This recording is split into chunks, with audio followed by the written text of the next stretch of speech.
Weekend లోని US and Iran మధ్యన మళ్ళీ తిరిగి యుద్ధం మొదలైన అండ్ క్రూడ్ ప్రైస్లు పెరిగినా కూడా ఈ రోజు సెషన్ లో మీరు అబ్జర్వ్ చేసినట్లయితే మన మార్కెట్ లో పెద్దగా ప్రెషర్ కనపడలేదు కదా. ఆ ఏషియన్ మార్కెట్స్ లో మీరు చూసినట్లయితే కొన్ని ఏషియన్ మార్కెట్స్ కొంత నెగిటివ్ గానే రియాక్ట్ అవుతున్నా కూడా మన మార్కెట్ లో ప్రెషర్ కనపడడానికి కొన్ని ఇంపార్టెంట్ రీజన్స్ ఉన్నాయి. వాటి గురించి మార్కెట్ అనాలిసిస్ లో డీటెయిల్ గా మాట్లాడుకుందాం. అండ్ దీంతో పాటుగా స్టాక్ ఆఫ్ ది డే లోని ఈ క్వార్టర్ లోని మంచి రిజల్ట్స్ పోస్ట్ చేయడానికి అవకాశం ఉన్నటువంటి ఒక సెక్టర్ స్టాక్స్ గురించి కూడా మనం మాట్లాడుకుందాం. ఇంపార్టెంట్ డేటా ఉందో షేర్ చేస్తా. దాంతో పాటుగా మార్కెట్ లో చాలా ఇంపార్టెంట్ అప్డేట్స్ ఉన్నాయి, వాటిని అండ్ అలాగే ఇంట్రెస్టింగ్ రిజల్ట్స్ ఉన్నాయి, అన్ని కూడా 1 by 1 క్విక్ గా డిస్కస్ చేసేద్దాం. ముందుగా మార్కెట్ అప్డేట్ చూసినట్లయితే ఈ రోజు సెషన్ లో సెన్సెక్స్ 47 పాయింట్స్ పెరిగి 77,616 పాయింట్స్ కి క్లోజ్ అయినట్లయితే నిఫ్టీ జస్ట్ 4 పాయింట్స్ పెరిగి 24,211 పాయింట్స్ కి క్లోజ్ అయింది. అండ్ ఈ రోజు సెషన్ లో mid cap index almost flat గా క్లోజ్ అయినట్లయితే స్మాల్ క్యాప్ ఇండెక్స్ 0.25% పెరిగింది అండ్ బ్యాంక్ నిఫ్టీ 0.15% పెరిగింది. ఈ రోజు మార్కెట్ రిలేటెడ్ గా మాట్లాడుకోవాలంటే వీకెండ్ లో మళ్ళీ యుఎస్ అండ్ ఇరాన్ మధ్యన తిరిగి వార్ అయితే మొదలైంది కదా. సో ఇద్దరు ఒకరి మీద ఒకరు అటాక్స్ చేసుకుంటుండడంతో స్ట్రైట్ ఆఫ్ హార్మోజ్ లోని షిప్స్ ఫ్రీగా వెళ్ళడం అవ్వదు కదా. దాంతో ఒక్కసారి క్రూడ్ ఆయిల్ ప్రైసులు మళ్ళీ తిరిగి పెరిగాయి. యాక్చువల్లీ ఇరాన్ దగ్గర నుంచి ఎటువంటి స్టేట్మెంట్స్ వస్తున్నాయంటే ఖచ్చితంగా వాళ్ళు సుప్రీం లీడర్ ని చంపేశారు కదా, దానికైతే పగ తీర్చుకుంటాం అని చెప్పి ఇప్పుడు ప్రెసెంట్ సుప్రీం లీడర్ దగ్గర నుంచే స్టేట్మెంట్ వచ్చినట్టుగా అప్డేట్ వచ్చింది. సో ఆ స్టేట్మెంట్ వచ్చిన దగ్గర నుంచి యుఎస్ అయితే ఇరాన్ ని చాలా స్ట్రాంగ్ గా హిట్ చేస్తుంది. అండ్ అంతేకాకుండా ఇరాన్ ఏమన్నది వీకెండ్ లోని స్ట్రైట్ ఆఫ్ హార్మోజ్ ని కంప్లీట్ గా క్లోజ్ చేసేస్తున్నాం అని చెప్పి అనౌన్స్ చేసింది కదా. నువ్వు ఇరాన్ దగ్గర నుంచి ఇటువంటి స్టేట్మెంట్ వచ్చాక యుఎస్ ఏమంటుందంటే స్ట్రైట్ ఆఫ్ హార్మోజ్ కంప్లీట్ గా ఇరాన్ గ్రిప్ లో లేదు, ఒక రూట్ అంతా కూడా ఫ్రీగా ఉన్నది, ఆ రూట్ లో వెసల్స్ అయితే వస్తున్నాయని చెప్పి యుఎస్ దగ్గర నుంచి అయితే స్టేట్మెంట్స్ వస్తున్నాయి. ఓవరాల్ గా వార్ రిలేటెడ్ గా నడుస్తున్నటువంటి అప్డేట్ అయితే ఇది. సో రెండు కంట్రీస్ మధ్యన ఇటువంటి అటాక్స్ జరుగుతున్నా కూడా ఈ రోజు సెషన్ లో మీరు చూసారనుకోండి, మార్నింగ్ కొంచెం మార్కెట్ నెగిటివ్ లో ట్రేడ్ అయినా ఈవినింగ్ అయితే మార్కెట్ ఆల్మోస్ట్ ఫ్లాట్ గానే క్లోజ్ అయింది కదా. సో మార్కెట్ లో ఈ రికవరీ కనపడడానికి 2 ఇంపార్టెంట్ రీజన్స్ ఉన్నాయి. దానిలో ఫస్ట్ రీజన్ మనం మాట్లాడుకోవాలంటే ఈరోజు సెషన్ లో మీరు అబ్జర్వ్ చేసినట్లయితే most of the IT stocks అయితే పాజిటివ్ గా రియాక్ట్ అయ్యాయి కదా. యాక్చువల్లీ టీసీఎస్ రిజల్ట్స్ వచ్చిన దగ్గర నుంచి కూడా ఐటీ సెక్టర్ లో మనకి పాజిటివ్ మూమెంటం కనబడుతుంది. దట్టు టీసీఎస్ ఆల్మోస్ట్ 1 year తర్వాత హైరింగ్ ప్రాసెస్ ని స్టార్ట్ చేసింది, ఎక్కువ మంది ఎంప్లాయీస్ ని హైర్ చేసుకుంది. సో అంతమంది ఎంప్లాయీస్ ని హైర్ చేయడం ఎప్పుడు జరుగుతుంది? ఏదైనా ఐటీ కంపెనీలోని వాళ్ళకి ఏదైనా ప్రాజెక్ట్స్ వస్తాయి, ఇలా అనిపించినప్పుడే కదా హైరింగ్ జరుగుతుంది. సో టీసీఎస్ ఈ హైరింగ్ ప్రాసెస్ స్టార్ట్ చేసింది, ఎంప్లాయీస్ ని తిరిగి హైర్ చేస్తుండడాన్ని మార్కెట్ అయితే పాజిటివ్ గానే తీసుకుంది. దాంతో పాటుగా వీకెండ్ లోని ఎల్టీఐ మైంట్రీ వాళ్ళ నెంబర్స్ కూడా వచ్చాయి. వీళ్ళ నెంబర్స్ కూడా మార్కెట్ ఎక్స్పెక్ట్ చేసిన దానికన్నా కూడా కొంచెం బెటర్ గానే ఉన్నాయి, మరి అంత వీక్ గా అయితే లేవు. సో రెండు ఐటీ కంపెనీస్ నెంబర్స్ కొంత పాజిటివ్ ట్రెండ్ కనపడడంతో పాటుగా టీసీఎస్ వాళ్ళు ఏబీబీ తో ఈ రోజు ఒక డీల్ చేస్తున్నట్టున్నారు, అది కూడా కొంతవరకు టీసీఎస్ స్టాక్ ను పాజిటివ్ గా ట్రై చేసింది. సో ఓవరాల్ గా ఇవన్నిటి వలన ఈ రోజు సెషన్ లోని ఐటీ సెక్టర్ లో ఉన్నటువంటి మోస్ట్ ఆఫ్ ది స్టాక్స్ అయితే పాజిటివ్ గా రియాక్ట్ అయ్యాయి. అండ్ ఐటీ సెక్టరే ఎక్కువగా నిఫ్టీని ఈ రోజు పాజిటివ్ గా రియాక్ట్ అయ్యేలా చేసింది. ఒకటి ఐటీ సెక్టర్ లో ఈ పాజిటివ్ మూమెంటం కనపడడంతో పాటుగా మరొక ఇంపార్టెంట్ థింగ్ ఏంటంటే గోల్డ్మెన్ సాక్స్ వాళ్ళు ఇండియా రిలేటెడ్ గా చాలా పాజిటివ్ స్టేట్మెంట్స్ అయితే ఇవ్వడం జరిగింది. 2027 జూన్ నాటికల్లా మన నిఫ్టీ 26,500 పాయింట్స్ కి అయితే రీచ్ అవుతుందని, దట్టు ప్రెసెంట్ చూసినట్లయితే ఇండియాలోని తిరిగి ఎఫ్ఐఎస్ ఇన్ఫ్లోస్ అయితే తిరిగి స్టార్ట్ అయ్యాయి. యాక్చువల్లీ జూన్ సెకండ్ హాఫ్ నుంచి ఎఫ్ఐఎస్ ఇన్ఫ్లోస్ అయితే స్టార్ట్ అయ్యాయి, దాని గురించి మనం ఆల్రెడీ మాట్లాడుకున్నాం. ఈవెన్ జూలై ఫస్ట్ వీక్ లో కూడా ఎఫ్ఐఎస్ యొక్క ఇన్ఫ్లోస్ మన ఇండియాలోకి డీసెంట్ గానే రావడం జరిగింది. సో ఎఫ్ఐఎస్ ఎప్పుడైతే తిరిగి మన మార్కెట్ లో ఇన్వెస్ట్మెంట్ స్టార్ట్ చేస్తారో దాంతో ఇక్కడ నుంచి మన మార్కెట్ లో కొంత రికవరీ చూడొచ్చు. అండ్ 2027 జూన్ నాటికల్లా మన నిఫ్టీ 26,500 పాయింట్స్ కి అయితే రీచ్ అయ్యేటువంటి అవకాశం ఉన్నట్టుగా వీళ్ళైతే షేర్ చేయడం జరిగింది. దీంతో పాటుగా ప్రెసెంట్ మిడ్ క్యాప్ కన్నా కూడా లార్జ్ క్యాప్ స్పేస్ నే వీళ్ళు ఎక్కువగా ప్రిఫర్ చేస్తున్నట్టుగా. అండ్ థీమ్స్ రిలేటెడ్ గా మాట్లాడుకోవాలంటే బ్యాంక్స్, టూరిజం అండ్ అలాగే డిఫెన్స్, ఈ 3 థీమ్స్ మీద వీళ్ళు ఎక్కువగా ఫోకస్ చేస్తున్నట్టుగా అయితే కామెంట్ చేయడం జరిగింది. సో గోల్డ్మెన్ సాక్స్ దగ్గర నుంచి ఎప్పుడైతే మన ఇండియన్ మార్కెట్ రిలేటెడ్ గా ఇటువంటి పాజిటివ్ స్టేట్మెంట్స్ వచ్చాయో అది కూడా మార్కెట్ ని కొంతవరకు పాజిటివ్ గా డ్రైవ్ చేసింది. అండ్ వీటితో పాటుగా India US trade deal related గా కొన్ని అడ్డంకులు వచ్చాయని చెప్పి ర్యూటర్స్ వాళ్ళు అయితే ఒక ఆర్టికల్ ని పబ్లిష్ చేశారు. కానీ దానికి పీయూష్ గోయల్ గారు అయితే రిప్లై ఇవ్వడం జరిగింది. ఆయన ఏమన్నారంటే ఇండియా అండ్ యుఎస్ మధ్యన డీల్ రిలేటెడ్ గా చాలా పాజిటివ్ గా టాక్స్ అయితే ముందుకు వెళ్తున్నాయి. మన జూన్ లో మీటింగ్ కూడా చాలా పాజిటివ్ గా జరిగింది. ర్యూటర్స్ నుంచి వచ్చినటువంటి న్యూస్ అయితే కంప్లీట్లీ ఫాల్స్ న్యూస్ అని చెప్పి ఆయన కొట్టిపడేయడం జరిగింది. అండ్ ఇదే కాదు, మన ఇండియా అండ్ యూకే మధ్యన ఫ్రీ ట్రేడ్ అగ్రిమెంట్ జరిగింది కదా, ఇది జూలై 15th నుంచి అమల్లోకి రాబోతుంది. నువ్వు జూలై 15th నుంచి ఈ ఫ్రీ ట్రేడ్ అగ్రిమెంట్ అమల్లోకి వచ్చినట్లయితే మన ఇండియా నుంచి చాలా ప్రొడక్ట్స్ యూకేకి ఏవైతే మనం ఎక్స్పోర్ట్ చేయబోతున్నామో వాటిపైన కంప్లీట్ గా మనకి డ్యూటీ అన్నది కట్ అవబోతుంది. కాబట్టి మనకి other other competitive countries like China కావచ్చు, వియత్నాం కావచ్చు, ఇటువంటి కంట్రీస్ తో కాంపిటీషన్ ఏదైతే ఉన్నదో అది తగ్గనుంది. దానివల్ల ఓవరాల్ గా మన ఇండియా నుంచి యూకేకి ఎక్స్పోర్ట్స్ పెరగచ్చు కాబట్టి అది కూడా మన ఎకానమీ రిలేటెడ్ గా పాజిటివ్ గా చూడొచ్చు. అండ్ సెక్టర్స్ రిలేటెడ్ గా మనం పర్టికులర్ గా మాట్లాడుకోవాలంటే యూకేతో జరిగినటువంటి ఫ్రీ ట్రేడ్ అగ్రిమెంట్ వలన టెక్స్టైల్ అండ్ అలాగే లిక్కర్ థీమ్ అయితే చాలా పాజిటివ్ గా ప్లే చేయనున్నది వాళ్ళిద్దరికి కూడా. వీళ్ళతో పాటు రిమైనింగ్ ఏ సెక్టర్స్ లో అయితే డ్యూటీస్ ని కట్ చేశారో అవన్నీ కంపెనీస్ కి కూడా ఇది మనం పాజిటివ్ గానే చూడాలి. అండ్ ఈరోజు మార్కెట్ క్లోజ్ అయిన తర్వాత June month CPI inflation data అయితే వచ్చింది. మేలోని మన సిపిఐ ఇన్ఫ్లేషన్ 3.93% గా ఉంటే జూన్ లోని 4.38% కి పెరిగింది. యాక్చువల్లీ మార్కెట్ ఎక్స్పెక్ట్ చేసిన దానికన్నా కూడా ఈ జూన్ మంత్ లోని ఇన్ఫ్లేషన్ కొంత ఎక్కువగానే పెరిగింది. హై క్రూడ్ ప్రైస్ ఇవన్నీ ఉండడం వలన జూన్ లోనైతే ఇన్ఫ్లేషన్ పెరిగింది. బట్ ఆర్బీఐ ఏదైతే 2 to 6% ఇన్ బిట్వీన్ టార్గెట్ పెట్టుకున్నదో ఇన్ఫ్లేషన్ ని, అదే టార్గెట్ రేంజ్ లోని యాజ్ ఆఫ్ నో ఇన్ఫ్లేషన్ అయితే ఉన్నది. అండ్ ఫుడ్ ఇన్ఫ్లేషన్ మేలోని 4.78% గా ఉంటే ఈ జూన్ మంత్ కి 5.32% కి పెరగడం జరిగింది. ఓవరాల్ గా యుద్ధం జరుగుతున్నా కూడా ఈ రోజు మార్కెట్ లో కొంత రికవరీ చూడడానికి మెయిన్ రీజన్స్ అయితే ఇవి. డైలీ మార్కెట్ రిలేటెడ్ ఉండే ఇటువంటి ఇంపార్టెంట్ ఇన్ఫర్మేషన్ ని మీకు డీటెయిల్ గా షేర్ చేయడానికి మన టీం పెడుతున్నటువంటి ఎఫర్ట్స్ కనుక వీడియో చూస్తున్న ఏ పాయింట్ ఆఫ్ టైం లైనా మీకు హెల్ప్ఫుల్ అయినట్లయితే మన వీడియోని మర్చిపోకుండా లైక్ చేయడానికి ప్రయత్నించండి. Next coming to the stock of the day.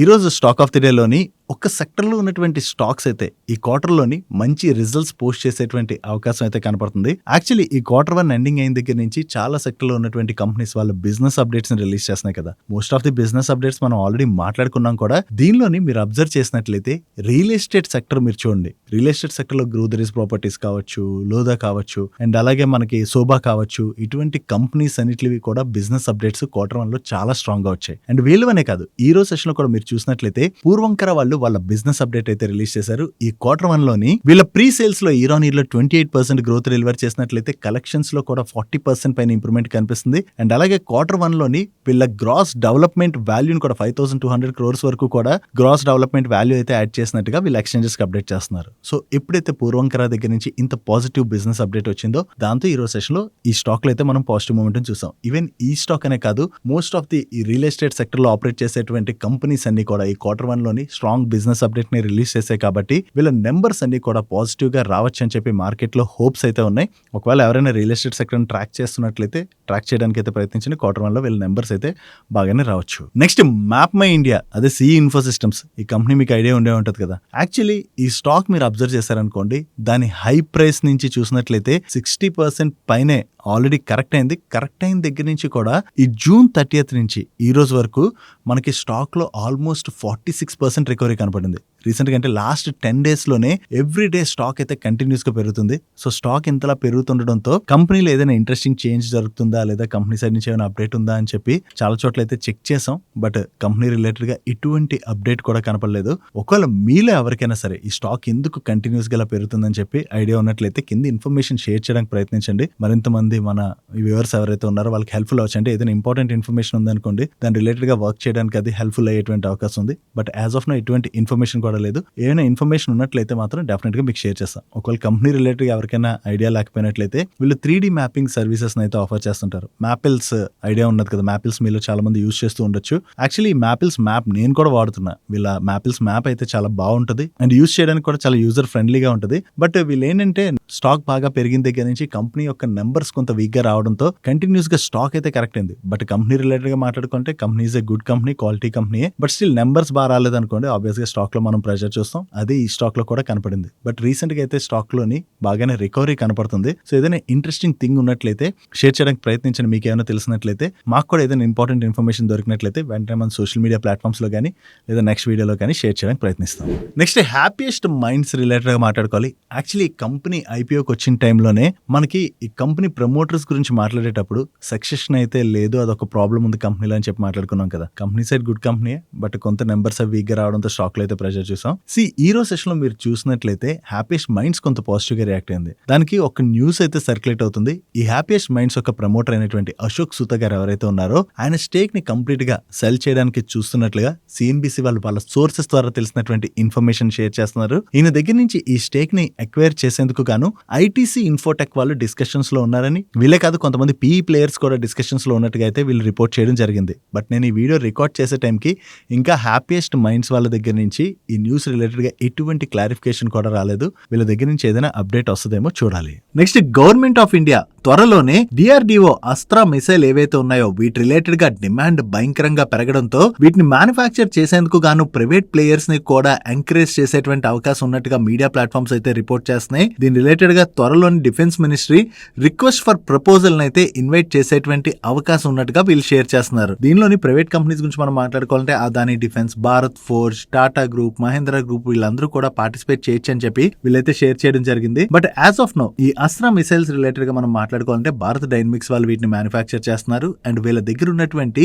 Existing capacity ఏదైతే ఉన్నదో ఆ కెపాసిటీ ఇప్పుడు పెరుగుతున్నటువంటి డిమాండ్ ని మీట్ అవ్వకపోవచ్చని దాంతో ఈ ప్రైవేట్ ప్లేయర్స్ అయితే ఎంకరేజ్ చేసేటువంటి అవకాశం ఉన్నట్టుగా న్యూస్ అయితే రావడం జరిగింది. సో ఎప్పుడైతే ఈ న్యూస్ వచ్చిందో అది భారత్ డైనమిక్స్ రిలేటెడ్ గా కొంత నెగిటివ్ కాబట్టి ఈ రోజు సెషన్ లో స్టాక్ లో మనకి కొంత ప్రెషర్ కనపడింది. నెక్స్ట్, NPPA అంటే నేషనల్ ఫార్మాసిటికల్ ప్రైసింగ్ అథారిటీ వాళ్ళు 39 డ్రగ్ ఫార్ములేషన్ యొక్క ప్రైస్లు ఏవైతే ఉన్నాయో రీటైల్ ప్రైస్లు వీటిని అయితే ఫిక్స్ చేయడం జరిగింది. దీనిలో భాగంగా యాంటీ రేబిస్ ఇమ్యూనోగ్లోబులిన్ యొక్క ప్రైస్లు మాత్రం కొంత పెంచారు. సో ఈ యాంటీ రేబిస్ రిలేటెడ్ గా డ్రగ్ ప్రైస్లు పెరిగాయని చెప్పి ఈ న్యూస్ రావడంతోనే ఈ రోజు సెషన్ లోని వీటి రిలేటెడ్ గా వర్క్ చేసేటువంటి కంపెనీ అయిన హెస్టర్ బయో స్టాక్ లోని మనకంత పాజిటివ్ మూమెంటం కనపడింది. నెక్స్ట్, HDFC బ్యాంక్ వాళ్ళు వాళ్ళ వర్క్ ఫోర్స్ అయితే తగ్గించుకుంటున్నట్టుగా అప్డేట్స్ అయితే వస్తున్నాయి. ఓవరాల్ గా లాస్ట్ ఇయర్ లోనే వీళ్ళు 3300 వరకు కూడా వర్క్ ఫోర్స్ అయితే తగ్గించుకున్నారు. దానికి రీజన్ వీళ్ళ కస్టమర్ ఫేసింగ్ ఆపరేషన్స్ ఏవైతే ఉంటాయో వాటిలోని కొన్నిటిని వీళ్ళు కంప్లీట్ గా ఆటోమేట్ చేయడం వలన అక్కడ ఎంప్లాయీస్ రిక్వైర్మెంట్ లేకపోవడంతో ఈ వర్క్ ఫోర్స్ అయితే వీళ్ళు కట్ చేసుకున్నట్టుగా అప్డేట్స్ వస్తున్నాయి. HDFC బ్యాంక్ అనే కాదు most of the private banks లోని చిన్న చిన్న ఆపరేషన్స్ ఏవైతే ఉంటాయో వాటిని అయితే కంప్లీట్ గా ఆటోమేట్ చేయడానికి ప్రయత్నిస్తున్నారు. ఈ విధంగా వాళ్ళ వర్క్ ఫోర్స్ ని తగ్గించుకుని వాళ్ళ బాటమ్ లైన్ అయితే ఇంప్రూవ్ చేసుకోవడానికి బ్యాంక్స్ ప్రయత్నిస్తున్నట్టుగా మనం అర్థం చేసుకోవచ్చు. మీలో ఎవరైనా ఒకవేళ బ్యాంక్స్ లో వర్క్ చేస్తున్నట్లయితే మీ బ్యాంక్ లో కూడా ఇటువంటివి ఏమైనా జరుగుతున్నట్లయితే కింద కామెంట్ సెక్షన్ లో ఎస్ అని లేదా నో అని కామెంట్ చేయడానికి ప్రయత్నించండి. నెక్స్ట్, TCS వాళ్ళు ABB తో వాళ్ళకు ఉన్నటువంటి పార్ట్నర్షిప్ ని ఫర్దర్ గా ఎక్స్పాండ్ చేసుకోవడం జరిగింది. ఇప్పుడు వీళ్ళు మల్టీ-ఇయర్ మల్టీ-మిలియన్ డీల్ లోకి ఎంటర్ అయినట్టుగా ఎక్స్చేంజెస్ కి అప్డేట్ చేస్తున్నారు. దీనిలో భాగంగా ఈ ABB వాళ్ళ గ్లోబల్ నెట్వర్క్ ఎక్స్పాన్షన్ కి ఏదైతే సపోర్ట్ కావాలో ఆ సపోర్ట్ ని TCS వాళ్ళు AI ద్వారా అందించబోతున్నట్టుగా, దీని ద్వారా కంపెనీ యొక్క గ్లోబల్ నెట్వర్క్ ఆపరేషన్స్ ని కంప్లీట్ గా ట్రాన్స్ఫార్మ్ చేయబోతున్నట్టుగా వీళ్ళు షేర్ చేస్తున్నారు. సో ABB తో ఏదైతే ఈ లాంగ్ టర్మ్ పార్ట్నర్షిప్ లోకి ఎంటర్ అయ్యారని చెప్పి వీళ్ళు అప్డేట్ రిలీజ్ చేశారో దాంతోనే ఒక రకంగా TCS స్టాక్ లో మనకి పాజిటివ్ మూమెంటం కనపడింది. నెక్స్ట్, LTI మైంట్రీ వాళ్ళు ఆంథ్రోపిక్ తోని పార్ట్నర్షిప్ అనౌన్స్ చేశారు. ఈ పార్ట్నర్షిప్ లో భాగంగా ఆంథ్రోపిక్ వాళ్ళ Claude code and Claude cowork ఉన్నాయి కదా, వీటిని LTI మైంట్రీ యొక్క ఎంటర్ప్రైజ్ ఇంప్లిమెంటేషన్ లోని కంబైన్ చేయబోతున్నట్టుగా, దీని ద్వారా క్లయింట్స్ పైలట్స్ నుంచి ప్రొడక్షన్ స్టేజ్ కి అయితే మూవ్ అవడానికి ఇది చాలా హెల్ప్ఫుల్ అవుతుందని, దీంతో BFSI hitech consumer and production industry domains ఏవైతే ఉన్నాయో వీటిలోని LTI మైంట్రీ వాళ్ళు వాళ్ళ ఎక్స్పర్టైజ్ అయితే తీసుకురాబోతున్నట్టుగా షేర్ చేస్తున్నారు. సో ఎప్పుడైతే ఆంథ్రోపిక్ వాళ్ళతో LTI Mindtree long term partnership announce చేసిందో అది LTI మైంట్రీ వాళ్ళ రిలేటెడ్ గా మనం పాజిటివ్ గా చూడొచ్చు. నెక్స్ట్, పేస్ డిజిటెక్ వాళ్ళు ఇండియా ఎనర్జీ స్టోరేజ్ వీక్ ఏదైతే నడుస్తుందో దీనిలో భాగంగా వీళ్ళు థర్డ్ స్ట్రాటజిక్ MOU అయితే సైన్ చేసినట్టుగా ఎక్స్చేంజెస్ కి అప్డేట్ చేస్తున్నారు. ఈ MOU వీళ్ళు Bondada renewable energy private limited తోని సైన్ చేయడం జరిగింది. ఈ MOU లో భాగంగా వీళ్ళు ప్రిఫర్డ్ బెస్ట్ సప్లై పార్ట్నర్ గా వ్యవహరించబోతున్నట్టుగా, దీనిలో భాగంగా వీళ్ళు ఇంటిగ్రేటెడ్ బెస్ట్ సొల్యూషన్స్ అన్ని కూడా ప్రొవైడ్ చేయబోతున్నట్టుగా షేర్ చేస్తున్నారు. So already best projects related గా వీళ్ళకి మంచి ఆపర్చునిటీ ఉందని చెప్పి పేస్ డిజిటెక్ ప్రీవియస్ గానే షేర్ చేసింది కదా, దీనిలో భాగంగా వీళ్ళు కంటిన్యూస్ గా ఆర్డర్స్ అయితే విన్ అవుతున్నారు. సో దీని వల్ల వీళ్ళ బెస్ట్ ఆర్డర్ బుక్ కూడా స్ట్రాంగ్ గా గ్రో అవుతుంది కాబట్టి ఇది పేస్ డిజిటెక్ రిలేటెడ్ గా మనం పాజిటివ్ గా చూడొచ్చు. నెక్స్ట్, RPG లైఫ్ సైన్సెస్ వాళ్ళు ఆర్కెమ్ హెల్త్ కేర్ వాళ్ళతోని పార్ట్నర్షిప్ అయితే అనౌన్స్ చేశారు. ఈ పార్ట్నర్షిప్ లో భాగంగా మన ఇండియాలోని ఫస్ట్ టైం వీళ్ళు నెప్రాక్సిన్ అండ్ ఎసంప్రెజోల్ కాంబినేషన్ ఏదైతే ఉన్నదో దాన్ని అయితే లాంచ్ చేయబోతున్నట్టుగా, దీన్ని ఆర్కెమ్ హెల్త్ కేర్ వాళ్ళు వాళ్ళ పార్ట్నర్ తో కలిపి డిజైన్ చేసి డెవలప్ చేయబోతున్నట్లయితే RPG లైఫ్ సైన్సెస్ వాళ్ళు మన ఇండియాలోని ఎక్స్క్లూజివ్ మార్కెటింగ్ అండ్ డిస్ట్రిబ్యూటర్ గా వ్యవహరించబోతున్నట్టుగా షేర్ చేస్తున్నారు. సో ఓవరాల్ గా ఈ న్యూ పార్ట్నర్షిప్ ద్వారా RPG లైఫ్ సైన్సెస్ వాళ్ళు వాళ్ళ బిజినెస్ ని ఫర్దర్ గా ఎక్స్పాండ్ చేసుకోవడానికి ప్రయత్నిస్తున్నారు కాబట్టి ఇది వీళ్ళ రిలేటెడ్ గా మనం పాజిటివ్ గా చూడొచ్చు. నెక్స్ట్, JBM ఆటో వల్ల ఎలక్ట్రిక్ వెహికల్స్ ని మ్యానుఫ్యాక్చర్ చేసేటువంటి JBM ఎలక్ట్రిక్ వెహికల్స్ వాళ్ళు leading electric commercial vehicle leasing platform అయినటువంటి డ్రివిన్ వాళ్ళతోని ఒక MOU అయితే సైన్ చేశారు. ఈ MOU లో భాగంగా వీళ్ళకి JBM ఎలక్ట్రిక్ వెహికల్స్ వాళ్ళు 500 ultra modern electric luxury buses అయితే సప్లై చేయబోతున్నట్టుగా షేర్ చేస్తున్నారు. సో ఈ న్యూ పార్ట్నర్షిప్ ఏదైతే విన్నారో ఇది JBM ఆటో వాళ్ళకి పాజిటివ్ కానుంది. నెక్స్ట్, టాటా క్యాపిటల్ వాళ్ళు యోగ్ లోన్స్ అనేటువంటి కంపెనీలోని మెజారిటీ స్టేక్ ని అక్వైర్ చేస్తున్నట్టుగా అనౌన్స్ చేశారు. ఈ కంపెనీని అక్వైర్ చేయడం ద్వారా టాటా క్యాపిటల్ వాళ్ళు గోల్డ్ లోన్ బిజినెస్ లోకి కూడా ఎంటర్ అవుతున్నామని, వీళ్ళు అక్వైర్ చేస్తున్నటువంటి ఈ కంపెనీ కేరళ, కర్ణాటక, తమిళనాడు అండ్ ఆంధ్రప్రదేశ్ లోని 162 బ్రాంచెస్ ఉన్నాయి. అండ్ వీళ్ళకి ఈ మార్చ్ ఎండింగ్ నాటికి 708 crores AUM కూడా ఉన్నదని, అండ్ అంతేకాకుండా వీళ్ళు 32,000 గోల్డ్ లోన్ కస్టమర్స్ కి వీళ్ళ సర్వీసెస్ ని కూడా ప్రొవైడ్ చేసినట్టుగా వీళ్ళు షేర్ చేస్తున్నారు. సో ఓవరాల్ గా ఈ గోల్డ్ లోన్ బిజినెస్ లోకి కూడా ఎంటర్ అవడం ద్వారా వీళ్ళ బిజినెస్ ని ఫర్దర్ గా ఎక్స్పాండ్ చేసుకోవడానికి టాటా క్యాపిటల్ వాళ్ళు అయితే ప్రయత్నిస్తున్నారు. నెక్స్ట్ వీకెండ్ లోని డీమార్ట్ వాళ్ళ నెంబర్స్ వచ్చి వీళ్ళ నెంబర్స్ ఎలా ఉన్నాయో చూద్దాం. లాస్ట్ ఇయర్ సేమ్ క్వార్టర్ తో కంపేర్ చేస్తే ఈ క్వార్టర్ లో వీళ్ళ టోటల్ రెవెన్యూస్ లో 15% పైన గ్రోత్ డెలివర్ చేసినట్లయితే ఎబిటా లో 16% పైన గ్రోత్ డెలివర్ చేశారు అండ్ ప్యాట్ లో 12.8% గ్రోత్ డెలివర్ చేయడం జరిగింది. బట్ ఈ క్వార్టర్ 1 లో వీళ్ళ స్టోర్ ఎడిషన్ అయితే కొంత స్లో అయినట్టుగా మనం అర్థం చేసుకోవచ్చు. ఓవరాల్ గా ఈ క్వార్టర్ 1 లో వీళ్ళు జస్ట్ 3 స్టోర్స్ ని మాత్రమే యాడ్ చేయడం జరిగింది. అండ్ ప్రీవియస్ క్వార్టర్ తో కంపేర్ చేసిన ఈ క్వార్టర్ వీళ్ళు ఆపరేటింగ్ రెవెన్యూలో డీసెంట్ గ్రోత్ డెలివర్ చేశారు అండ్ ప్రీవియస్ క్వార్టర్ లో వీళ్ళు 656 crores ప్యాట్ జనరేట్ చేసినట్లయితే ఈ క్వార్టర్ లో 860 crores ప్యాట్ జనరేట్ చేయడం జరిగింది. ఓవరాల్ గా నెంబర్స్ డీసెంట్ గానే ఉన్న మార్కెట్ ఇంకా వీళ్ళు బెటర్ నెంబర్స్ ని డెలివర్ చేయొచ్చు అని చెప్పి ఎక్స్పెక్ట్ చేసింది. సో ఎక్స్పెక్టెడ్ కన్నా బిలో గ్రోత్ డెలివర్ చేయడంతో పాటు స్టోర్ ఎడిషన్ కూడా చాలా స్లోగా జరగడంతో ఈ రోజు సెషన్ లో అవెన్యూ సూపర్ మార్ట్ స్టాక్ లో మనకి ప్రెషర్ కనపడింది. నెక్స్ట్ వీకెండ్ లో జస్ట్ డైల్ వాళ్ళ నెంబర్స్ కూడా వచ్చాయి. వీళ్ళ నెంబర్స్ ఎలా ఉన్నాయో చూద్దాం. వీళ్ళ ఆపరేటింగ్ రెవెన్యూలో ఇయర్ ఆన్ ఇయర్ లో 9.9% గ్రోత్ డెలివర్ చేసినట్లయితే సీక్వెన్షియల్ బేసిస్ లో 6.6% గ్రోత్ డెలివర్ చేశారు అండ్ ఆపరేటింగ్ ఎబిటాలో ఇయర్ ఆన్ ఇయర్ లో జస్ట్ 1.1% గ్రోత్ డెలివర్ చేసినట్లయితే సీక్వెన్షియల్ బేసిస్ లో 1.6% డ్రాప్ కనిపిస్తుంది. అండ్ ఆపరేటింగ్ ఎబిటా మార్జిన్స్ లో ఇయర్ ఆన్ ఇయర్ లో చూసిన క్వార్టర్ ఆన్ క్వార్టర్ లో చూసిన డ్రాప్ కనిపిస్తుంది. Coming to net profit, year on year లో వీళ్ళు నెట్ ప్రాఫిట్ లో 4.1% గ్రోత్ డెలివర్ చేసినట్లయితే సీక్వెన్షియల్ బేసిస్ లో మాత్రం వీళ్ళ నెట్ ప్రాఫిట్ లో 66% గ్రోత్ డెలివర్ చేయడం జరిగింది. ఇక్కడ ఆపరేటింగ్ రెవెన్యూలో పెద్దగా గ్రోత్ డెలివర్ చేయకపోయినా నెట్ ప్రాఫిట్ లో చాలా ఎక్కువ గ్రోత్ కనిపిస్తుంది కదా. దానికి రీజన్ ఈ క్వార్టర్ లో వీళ్ళ అదర్ ఇన్కమ్ కాంపోనెంట్ బాగా పెరిగింది. ఈ అదర్ ఇన్కమ్ పెరగడంతోనే మనకి నెట్ ప్రాఫిట్ లోని ఇంత జంప్ కనిపిస్తుంది. లేదా మరి అంత పెద్ద గ్రోత్ అయితే వీళ్ళు డెలివర్ చేయలేదు. బట్ స్టిల్ ఈ రోజు సెషన్ లో జస్ట్ డైల్ స్టాక్ లో మనకి చాలా పాజిటివ్ మూమెంట్ కనపడింది కదా. నియర్లీ స్టాక్ 20% పెరిగింది. దానికి కారణం వీళ్ళు కొత్త CFO ని అపాయింట్ చేస్తున్నట్టుగా అనౌన్స్ చేయడం జరిగింది. ఈ కంపెనీ యొక్క న్యూ CFO గా వీళ్ళు దినేష్ తలూజా గారిని అపాయింట్ చేశారు. ఈ దినేష్ తలూజా గారు IIT ఢిల్లీ నుంచి బీటెక్ అయితే కంప్లీట్ చేశారు అండ్ MBA IIM అహ్మదాబాద్ నుంచి కంప్లీట్ చేయడం జరిగింది. అండ్ ఈయనకి investment banking, management consulting, private equity and corporate roles లోని 20 years పైన ఎక్స్పీరియన్స్ ఉన్నది. అండ్ దీంతో పాటుగా రిలయన్స్ రీటైల్ వెంచర్స్ లిమిటెడ్ యొక్క డిప్యూటీ చీఫ్ ఫైనాన్షియల్ ఆఫీసర్ గా కూడా ఈయన వర్క్ చేయడం జరిగింది. సో ఓవరాల్ గా ఇంత మంచి ఎక్స్పీరియన్స్ ఉన్నటువంటి వ్యక్తిని తీసుకొచ్చి వీళ్ళ న్యూ CFO గా అపాయింట్ చేస్తున్నారు కదా. సో ఆయన కంపెనీలో ఏమైనా కొత్త చేంజెస్ తీసుకొచ్చినట్లయితే డెఫినెట్ గా అది లాంగ్ టర్మ్ లో జస్ట్ డైల్ కి పాజిటివ్ అవుతుంది. కాబట్టి ఈ రోజు సెషన్ లో స్టాక్ లో మనకి అంత పాజిటివ్ మూమెంట్ కనపడింది. నెక్స్ట్ మార్కెట్ క్లోజ్ అయిన తర్వాత HCL టెక్నాలజీస్ వాళ్ళ నెంబర్స్ వచ్చే వీళ్ళ నెంబర్స్ ఎలా ఉన్నాయో చూద్దాం. వీళ్ళ రెవెన్యూస్ లో కాన్స్టెంట్ కరెన్సీ టర్మ్స్ లో ఇయర్ ఆన్ ఇయర్ లో 2.6% గ్రోత్ డెలివర్ చేసినట్లయితే సీక్వెన్షియల్ బేసిస్ లో 0.5% గ్రోత్ డెలివర్ చేశారు. అండ్ నెట్ ఇన్కమ్ లో ఇయర్ ఆన్ ఇయర్ లో 20.3% గ్రోత్ డెలివర్ చేసినట్లయితే సీక్వెన్షియల్ బేసిస్ లో 3% గ్రోత్ డెలివర్ చేయడం జరిగింది. అండ్ ఈ క్వార్టర్ లో వీళ్ళు ఓవరాల్ గా $2,407 million వర్త్ న్యూ డీల్స్ అయితే విన్ అయ్యారు. అండ్ వీళ్ళ అడ్వాన్స్ రెవెన్యూస్ లో కూడా ఇయర్ ఆన్ ఇయర్ లో 62% గ్రోత్ డెలివర్ చేసినట్లయితే కాన్స్టెంట్ కరెన్సీ టర్మ్స్ లో 10.6% గ్రోత్ డెలివర్ చేయడం జరిగింది. Coming to financial year 27 guidance, financial year 27 లోని వీళ్ళు ప్రీవియస్ గా ఏదైతే గైడెన్స్ ఇచ్చారో అదే గైడెన్స్ అయితే కంటిన్యూ చేస్తున్నారు. ఓవరాల్ గా కాన్స్టెంట్ కరెన్సీ టర్మ్స్ లోని వీళ్ళ రెవెన్యూస్ లో 1 to 4% in between growth deliver చేయొచ్చని, 17.5 to 18.5% in between EBIT margins అయితే జనరేట్ చేయొచ్చు అని చెప్పి వీళ్ళు గైడెన్స్ ఇవ్వడం జరిగింది. అండ్ ఈ రిజల్ట్స్ తో పాటు వీళ్ళ బోట్ ₹12 per share డివిడెండ్ ని రికమెండ్ చేసింది.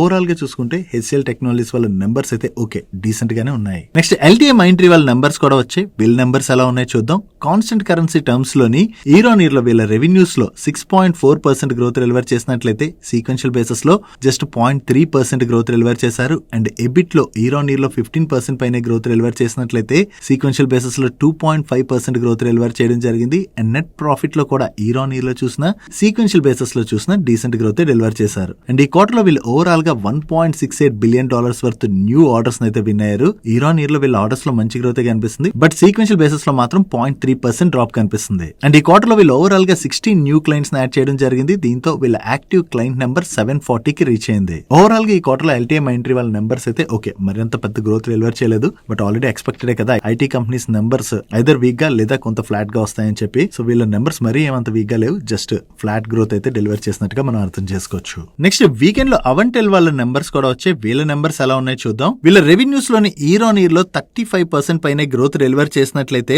నెట్ ప్రాఫిట్ లోని 67% పైన గానే గ్రోత్ డెలివర్ చేశారు. ఈవెన్ సీక్వెన్షియల్ బేసిస్ లో మనం కంపేర్ చేసినా వీళ్ళు ఆపరేటింగ్ రెవెన్యూలోనూ మంచి గ్రోత్ డెలివర్ చేశారు. అండ్ ఈవెన్ ప్యాట్ లో కూడా మంచి గ్రోత్ డెలివర్ చేయడం జరిగింది. ఓవరాల్ గా ఈ క్వార్టర్ లో వీళ్ళ నెంబర్స్ అయితే డీసెంట్ గానే ఉన్నాయి. ఫర్ టుడేస్ డైలీ మనిషి గైస్. ఈ రోజు డైలీ మనిషిలో మేము షేర్ చేసిన ఇన్ఫర్మేషన్ మీకు హెల్ప్ఫుల్ అయినట్లయితే మన వీడియోని లైక్ చేస్తూ ఛానల్ సబ్స్క్రైబ్ చేసుకోవడం మర్చిపోకండి. నేను చంద్రశేఖర్ పత్రి మరొక ఇంట్రెస్టింగ్ వీడియోతో కలుద్దాం. Good night.